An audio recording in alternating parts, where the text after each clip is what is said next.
during my last Italian journey, which took me apart like transmits, and at last discovered after I had seen the tower and had to turn back some 50 miles from Rome, which reinforced my longing for the internal city had received from the impressions of my childhood. I had just conceived and planned traveling to Naples via Rome the following year, when the sentence, which I must have read in one of our German classes, occurred to me. It is question which of two paced to and fro in his room and more impatiently after he had conceived the plan of going to Rome. Since I had mastered in command the great General Hannibal, I myself had walked in the Hannibal footsteps. Like him, I was destined never to see Rome, and he too had gone to campaign when all expect him in Rome. Hannibal, with whom I had achieved this point of similarity, had been my favorite hero during my years of gymnasium. Like so many boys of my age, I bestowed my sympathies in the Punic Wars not for the Romans but on the Carthaginians. More, when I finally came to realize the conscience of belonging to an alien race, I was forced to anti-Semitic feeling among my classmates to take a definite stand. The figure of anti-Semitic commander assumed still greater proportions in my imagination. Hannibal and Rome symbolized in my youthful life the struggle between Jews and organization of Catholic Church. The significance for our emotional life is the anti-Semitic movement has since assumed how to fix the thoughts and impression of those earlier days.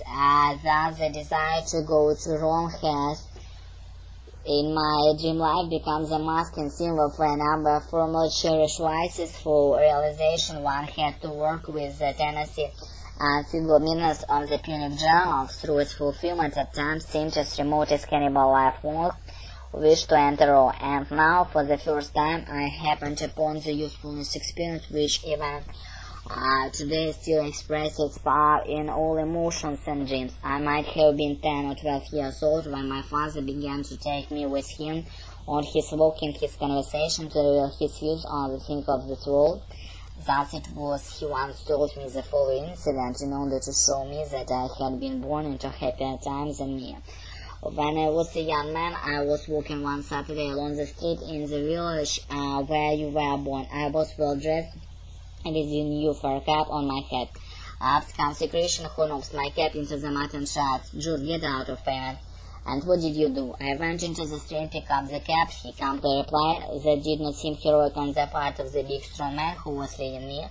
A little fellow by the hand. I contrasted the situation which did not please me, and with another more in harmony with the scenes which Hannibal father Hamilcar Barcus made his son wear before altar to take vengeance on the Romans. Ever since the Hannibal has had the place in my fantasies.